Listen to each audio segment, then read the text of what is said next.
Hello and welcome back to the Tin Barn. I'm Pragmatic Lee, and in this video we're going to start probably what's going to be a multi-part series on my welding table.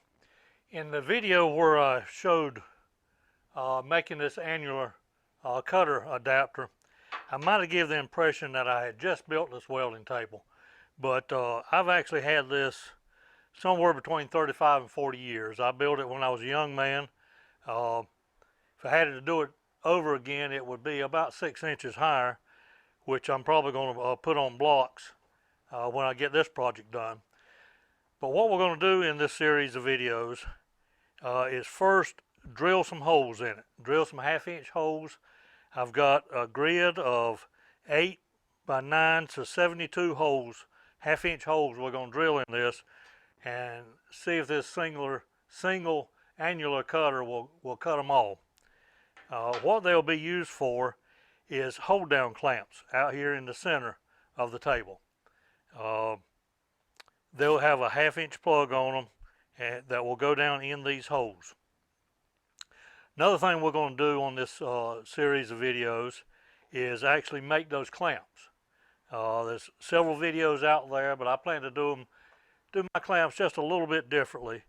And then the third thing we want to do is somewhere to store C-clamps. And I'm going to beg, borrow, steal the idea from Chuck Bommarino, Outside Screwball. I'm sure most of you follow his channel as well. But I'm going to leave that to last to give him a chance to actually do a video on the idea he came up with for storing C-clamps. He's posted several pictures on Facebook of it. Good idea, and like I say, I think I'm going to copy that. Now, what I've done first on the table, this table is 5/16 thick steel plates on the top. There's 4 plates on the top. The framework for it is 6-inch by 1 3/4 channel. The legs is also by this. Many years ago, I worked for a construction company. Excuse me. And this was all material left over on a job site that I was able to pick up. That's why the particular length. There's actually a support going across of the same channel iron. And what this masking tape on here is points that I do not want to drill in. From here out and so forth, there's a piece of that channel, through the center. So I've laid out holes approximately 4 1/4 inch apart from each other, just because that's what worked out pretty good. And I'll be honest with you, I tried drilling a hole, or I drilled a hole over here in this corner off camera to see how that annular cutter was going to work. And it drifted a little bit right to begin with. Now this was a uneven surface at the top. It's where something had been welded to the table before. But I took the advice of one of my viewers on previous video, who suggested go ahead and drill a guide hole for the guide pin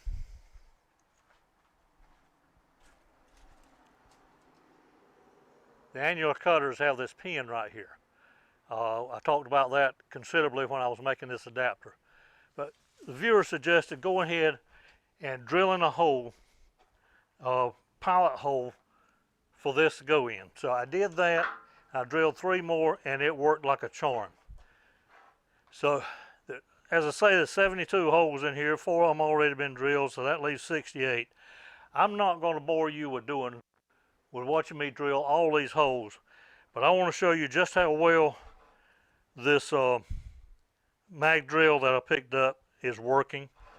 If you saw that if you didn't see that previous video, this is one I picked up from a pawn shop and did a recondition of. Check out that video on the annular cutters for some before and after pictures. But 11/64 is the size needed to drill a pilot. And I've also gone through with the center punch and the hammer and put a starter punch in each one. The white lines are with soapstone, and I saw pretty quick that that's never going to survive sliding this drill over it. All right, we'll engage the magnet. I'm going to see if I can zoom you in a little bit. All right, so I'm centered up over one of the holes now, got the mag engaged.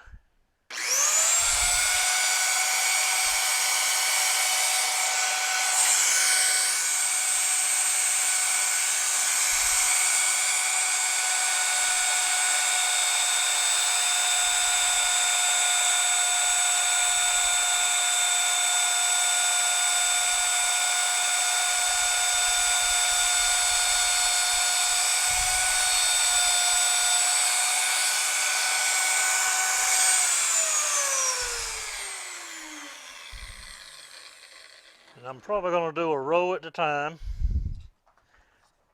just to break the monotony of doing the same thing over and over again. So I'll do a row with the pilot hole.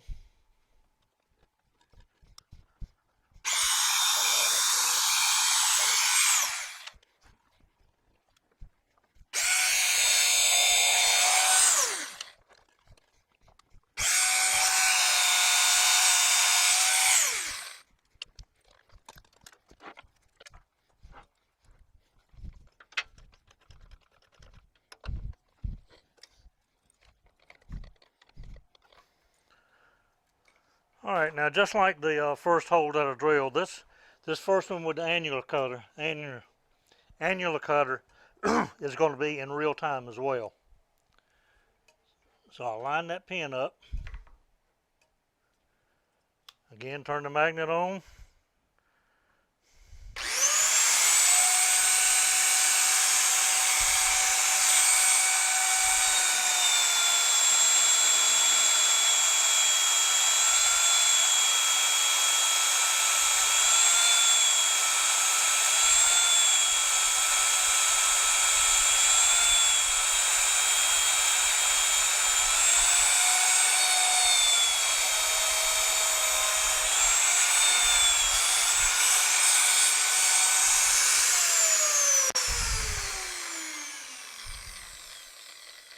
Folks, that is 10,000 times safer than using that handheld drill.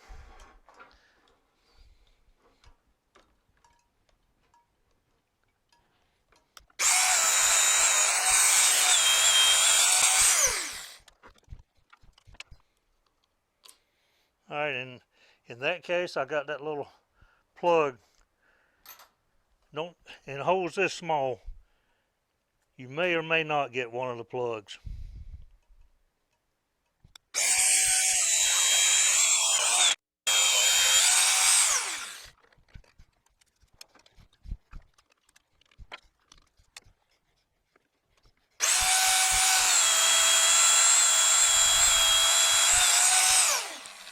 All right, folks, I'm going to continue that process all the way across this table. I'll get the table cleaned up afterwards, bring it back when we get ready to start working on the clamps. All right, folks, 71 down and 1 to go. We're down to our last hole. It is the next day now, but I drilled some of them yesterday afternoon and got out here this morning, got started, and I got to this center row, and there is a joint right here. There's no beam under here. There's one this way, but not in this direction. And I drilled a couple of these, but I could tell real quick that was going to tear up the annular cutter, that joint being in there. I don't know whether these plates are hardened on the edge. These plates actually come from a manufacturing plant, and they were used for tooling plates. They had stacks of these where they would set up, put various fixtures on and so forth. That's why there's occasional holes in them. But again, I determined real quick that these holes, for whatever reason, were just going to damage the annular cutter too much. So for the remainder of that, I just stepped over 3/4 of an inch to each side of that center. And I'm sure no matter how many holes I put in this, a job is going to come along sometime where I'll need another hole somewhere else. So I don't think that will be an issue. Uh, but I am extremely pleased with the way this annular cutter has held up. This was AC Tools from Amazon. I think it was about $18, $19, a little less than $20. But it has drilled 71 of these holes so far, a couple test holes I did in some other material, and it's still cutting basically as good as it did to begin with. The mag drill itself, as far as I'm concerned, has paid for itself just for this job right here. It has definitely earned a home here in the tin barn. Now, after I finish drilling that last hole out, I'm going to modify some of these clamps. These clamps, many of you probably recognize them, come from I want to say Agri Supply. They came from Harbor Freight. We've got some 6 inches and some 12 inches, 2 of each. And I'm going to cut these off right here. I don't think it's worth that extra inch there to try to grind off this rivet and drive that pin out. I'm going to cut these off at the bandsaw.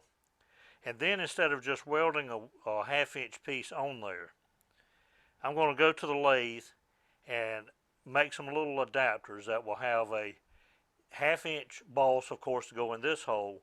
And then whatever size stock is, probably I think I got some 1-inch stock in there. Mill a groove in it for this to go in and actually pin it in there instead of trying to weld that up, because I really don't know what material that is right there. It's steel. But my welder here in the tin barn right now is one of these old Lincoln Tombstone welders. I've had it about as long as I've had the table here. Well, I've had it longer than I've had the table, so it's probably 40 years old. Does real good welding thicker stuff. But if I get down to kind of thin stuff like this, my welding abilities just aren't that well. So let's get this last hole drilled out. Then we'll go back over to the bandsaw and clip these off, and then to the lathe.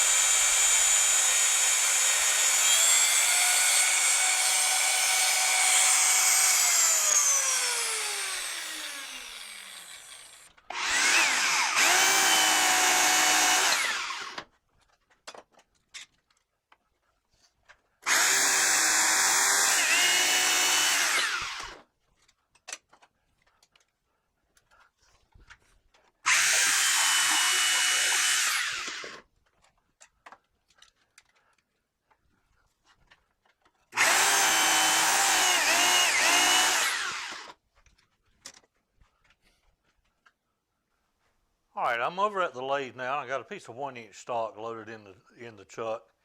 What we're going to do is turn a half-inch boss on the end of this, 3/4 of an inch long. This, of course, is what will go down in the holes we just drilled in the table.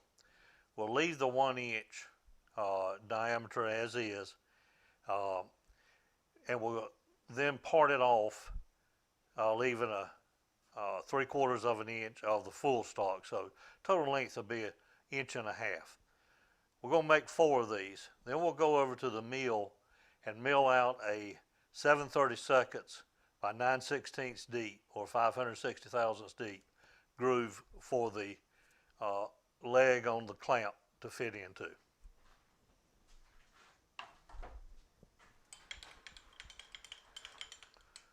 So first off, I'm going to just touch off there, zero out the Z-axis.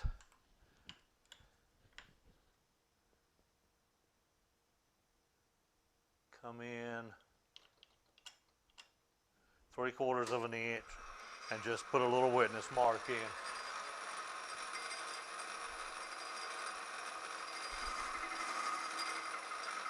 For this, it's really not necessary to set the carriage stock.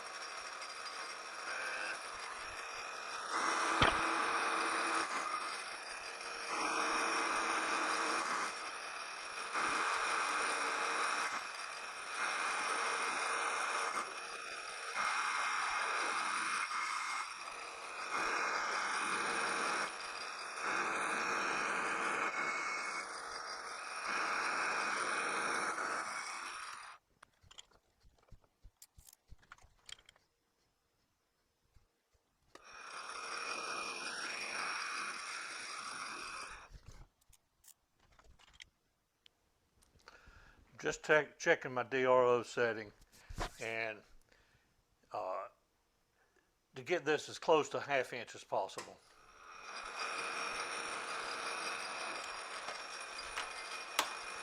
Now we're going to put just a good chamfer on this to lead in.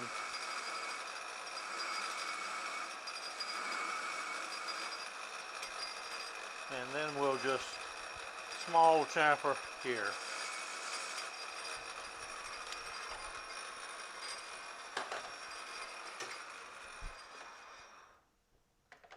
Alright, I think I remember the last time I used it, I needed to replace the insert in my parting tool, so I'll be right back.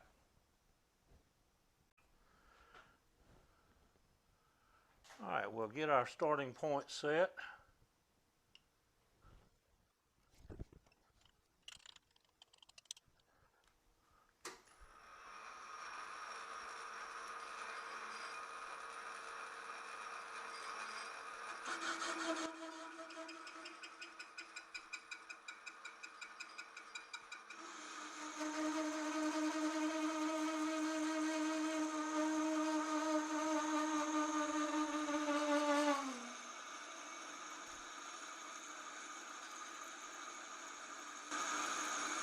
Seems like I found with parting on this lathe, if you just find that sweet spot, it'll cut it fine, just not be in a hurry.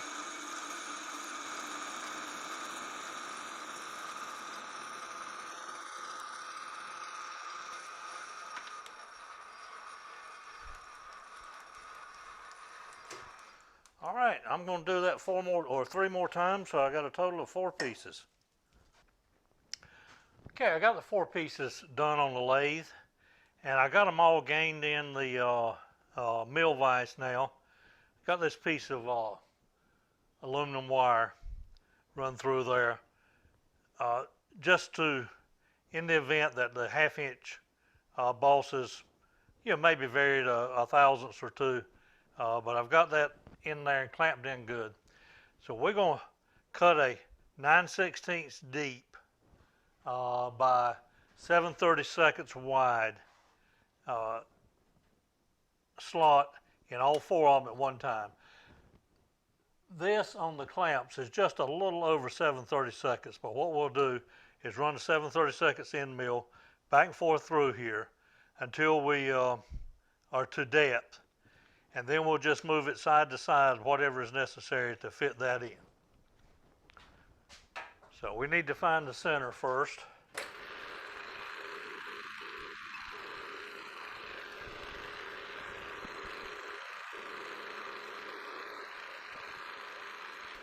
All right, now we'll go Y 1/2 on the DRO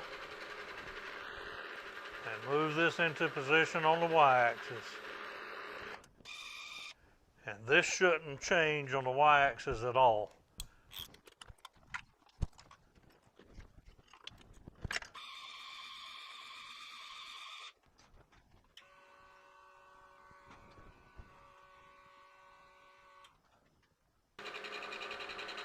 All right, there's our 0 on the Z-axis, and we're going to take this reasonably conservative. We'll start out with about 20 thousandths at the time for depth. This is a narrow end mill, and I really don't want to take a chance, or really don't want to break it. Obviously, I'm taking a chance. Anytime you put pressure to the side.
Now, according to the calculations of what I measured the thickness of these versus the 7/32, should have about 7 thousandths to go. That almost wants to fit. So I think what I'm going to do is step about 3 thousandths each side of 0 at this same depth.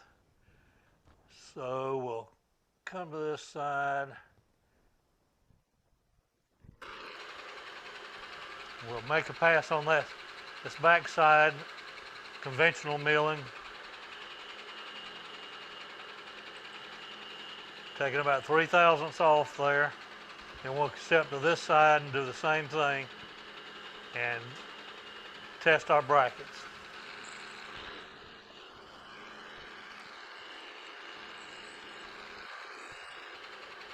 All right, now we'll come about 3 thousandths on the other side of 0.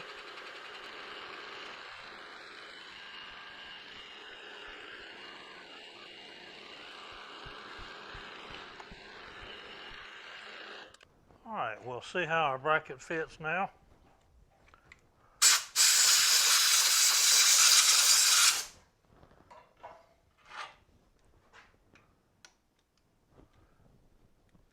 I think we're knocking just a little bit of paint off the bracket.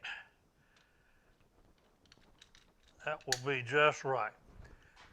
What I'm going to do now is get set up to drill each of these with a pin in this direction. So I'll come right back when I get that first one set up. Okay, I'm going to take one of our pieces and just by eye get that perpendicular.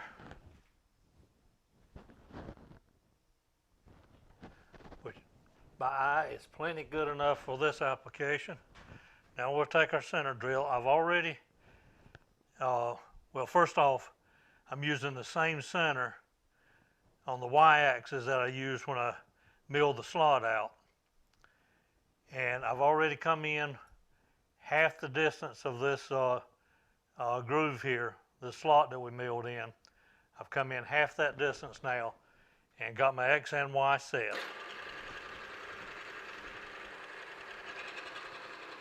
So we'll just very lightly with a starter drill.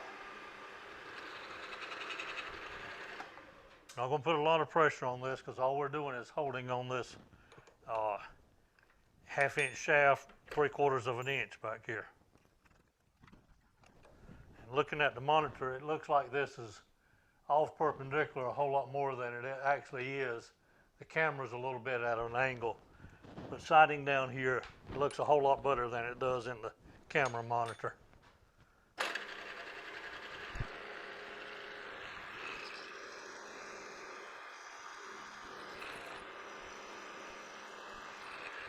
I'll be using spring pins in these 3/16 spring pins. And again, just sighting my eye, which is plenty good enough for this application.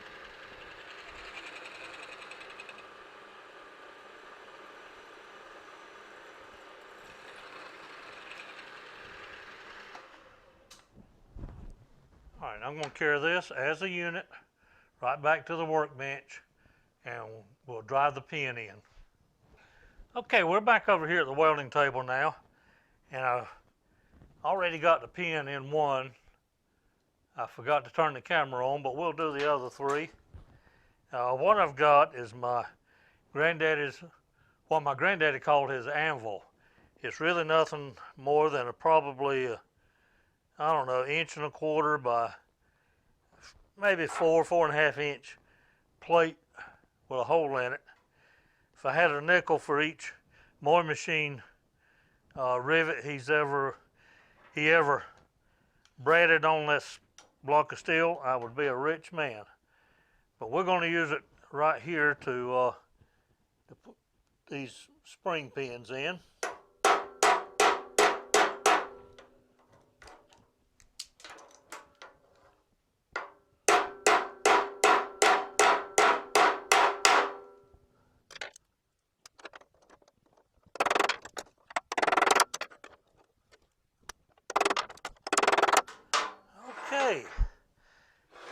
way these are designed to work,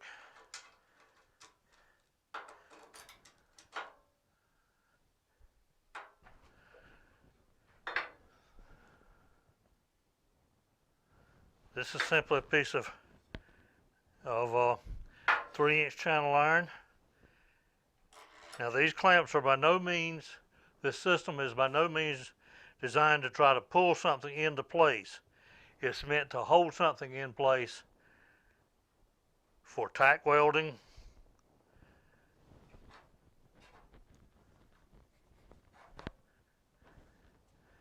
you can place one on if needed,